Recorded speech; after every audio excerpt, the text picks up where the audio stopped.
So a new discovery. Antarctica.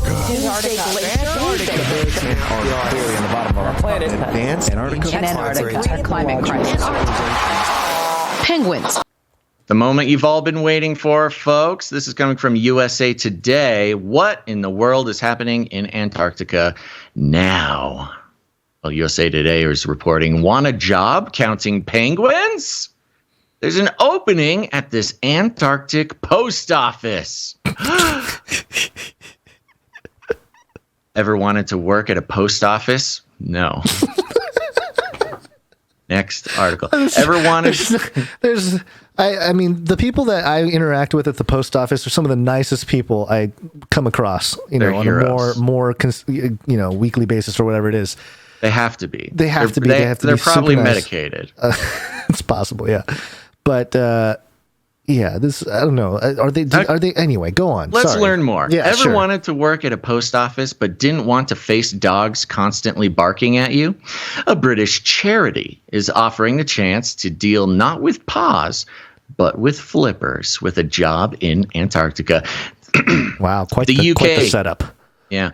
The UK Antarctic Heritage Trust is a charity that manages bases that educate visitors and help conservation efforts on the seventh continent. One of the, we have not considered that part of Antarctica. It's the seventh continent, the perfect continent. It's the Cult 7, yeah. Yeah. One of Or the the biblical bases. 7. Yeah. One of the bases is Port Lockroy on Goudier Island in the Palmer Archipelago west of the Antarctic Peninsula. Wow, that was quite a sentence. At the port, the trust is looking for a base leader, shop manager, and general assistant to work at the gift shop and the world's most remote post office from November to March 2023. Antarctica's summer months, when temperatures can reach a brisk 50 degrees, but often are freezing when you factor in the wind chill. The port usually looks for workers every summer season, but it will be open to the public for the first time since the beginning of the COVID-19 pandemic. The Earth is healing. The Basil. Antarctic post office is opening. I think this is your calling. You can podcast from Antarctica from November to March of the end of this year. You beat me to it for sure. I mean, see, the biggest thing there is you're sort of part of a community, and not having to pay to be on a cruise or something. You're not having to like sustain your own life. You're part of a community with some infrastructure and some other humans, so you don't go nutso. Right. So this is a total opportunity. Now we got to check the internet connection, but let's keep going. Some of the duties, including managing the gift shop, I can do that, and the post office, I cannot do that. On behalf of the British Antarctic Territory government, the post office says it gets about 80,000 pieces of mail a season. No. Who is sending 80,000 pieces of mail to Antarctica?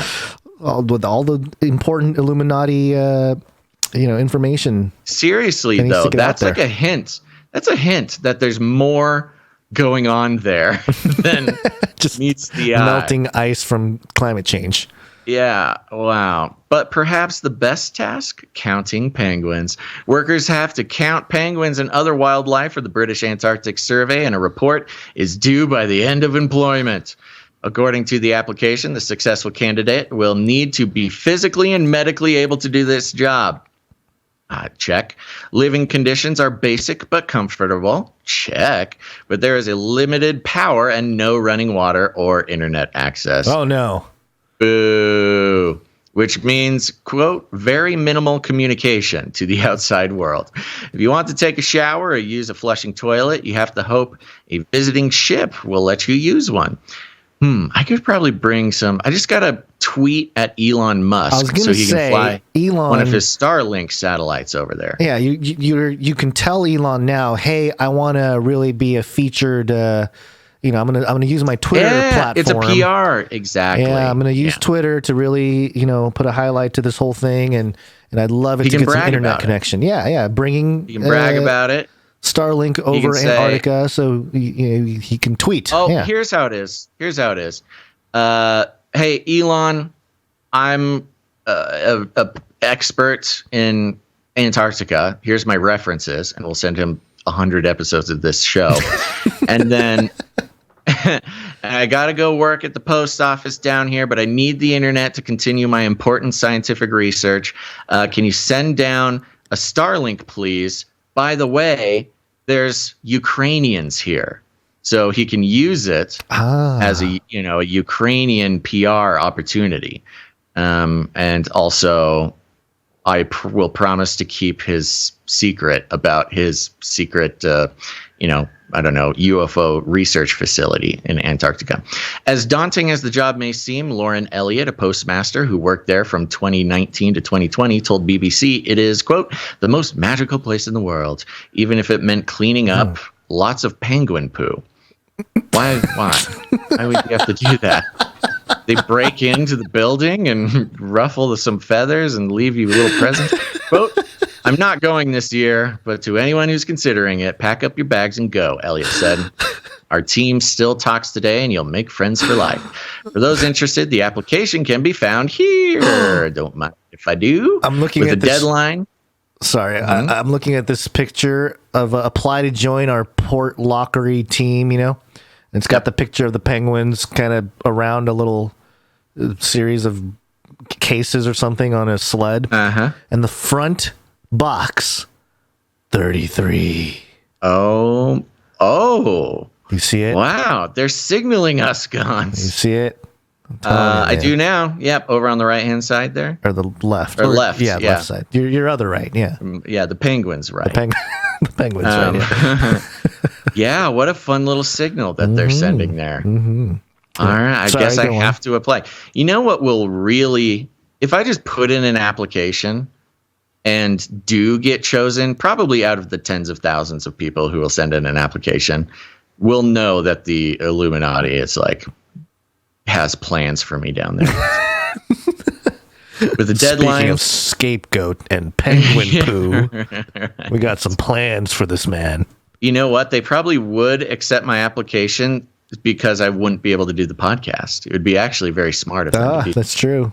With a deadline at 7:59 p.m. Eastern Time on April 25th, international candidates can apply, but they must have the right to work in the United Kingdom, and those selected will have a week of training in Cambridge in October. I don't know if I have the right to work in the UK, but again, if they want me, they'll figure it out.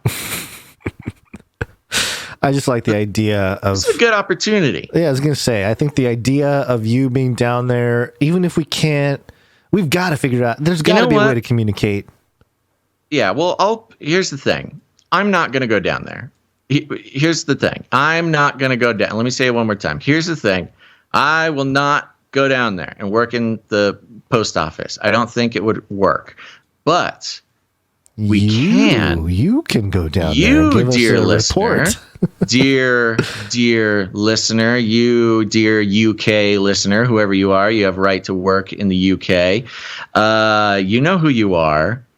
You got anything going on from November to March next year?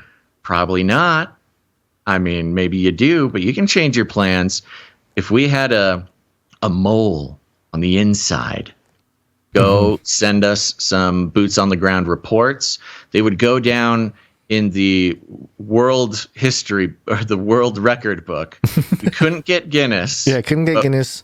But we can pay world record book. The world record book is a London-based apparatus as well, gosh, so it works out. It's all coming together. It's all coming together. You'll be in the world record book as the most committed Canary Cry NewsTalk producer. And look, you're going to have to scoop some poop. You're going to have to do your duties. You're not going to have running water or a toilet, but you'll make some friends. You'll make friends for life. And you will have a very special segment on the show. You will be required to, use a satellite phone or something and leave us some voice messages telling us what you see, what you experience, at least once a week. If you're not able to do that, I'm sorry. We're going to have to send a robot. It's just the way the world works now. They say it's the most magical place in the world. I mean, this is it's like going to Disneyland, Well, maybe they mean magic with a K. Maybe there's a lot of covens, Antarctic covens down there. That would explain so much. Yeah. All right. So this was less of a earth-shattering conspiracy theory about Antarctica, but we're having fun here. This is a very real call to any Canary Cry producer who has the right to work in the UK. Sit down, find a quiet place, read some of your Bible, spend some time in prayer, question your life decisions. What has brought you to this position where you are considering going to Antarctica for us? And I'm telling you, if you're gotten this far in the process, it's going to happen. Send us an email and we will support you. We'll go on a campaign to get you. I am happy. Yeah. I am willing to talk about sending a stipend to this person in Antarctica for extra snacks and extra. Where's he going to buy it from? The penguin. Mittens. The penguin hut there. The gift shop. Hey, this looks like you just molded some penguin poo and called it some fudge donut or something. If for real, I'm being serious. If for real, a UK listener, somebody who has the right to work in the UK, like Vegan 777 in the chat says, I'm in the UK. Vegan, I see you, Vegan 777. Look at your life. Tell me, you need to go to Antarctica for us. I'm willing to discuss and commit a stipend provided by producers. Wow.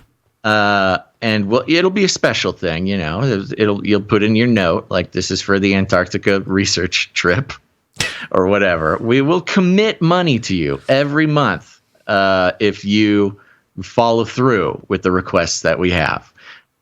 Putting it out very real. Go ahead, send us an email if that's something